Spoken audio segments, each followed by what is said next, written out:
Festivals held outside Snapdragon Stadium are definitely not music to the ears of those who live across the street. Now, some are calling for them to go quiet. Good evening and thank you for joining us. I'm Carlo Cicchetto. I'm Marcella Lee. Earlier this month, the three-day music festival rocked the grassy area right next to the stadium. Now, some neighbors are concerned these will become regular events. CBS 8's Steve Price is working for you and joins us live from Thrive Park with more on the problem and San Diego State's plans moving forward. Steve.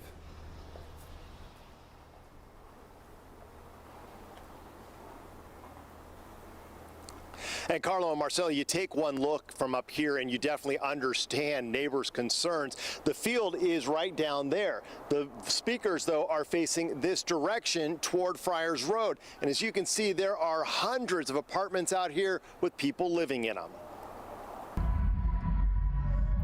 Windows closed, doors shut, but the pounding bass still shook the walls in Ron Call's apartment. It definitely felt like I was at the concert venue myself.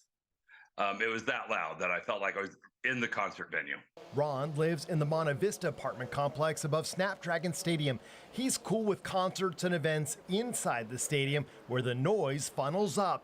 His problem is the festivals being held outside the stadium on the grass known as Thrive Park. I have a cat, and the cat was disturbed a little bit, but I can just imagine what it would be like for someone who had dogs or someone who had special needs. People who needed to get rest for whatever reason, or even elderly or had medical conditions. The Reset San Diego Festival was held here June 2nd through the 4th. Bands blasting away until 11 Friday and Saturday nights, 10 on Sunday. And Ron wasn't the only neighbor who sent us video to show how loud it got. Working for you, we reached out to San Diego State and received a statement from OVG 360. That's the company hired to manage events at Snapdragon Stadium and Thrive Park. It read, the June 2 through 4 event abided by all noise regulations and protocols, which is also in line with the environmental impact report. The June 2 and 3 events ended by 11 p.m. and the Sunday, June 4 event ended by 10 p.m. We spoke with several neighbors and all of them heard the concert, but the ones with apartments not facing the field say they really didn't have a problem with it. It was loud, but it wasn't to where, it was droning the TV out or a conversation that you were having in the house. The management company said there will be more events here in the future. Ron just hopes organizers will consider turning speakers away from their homes.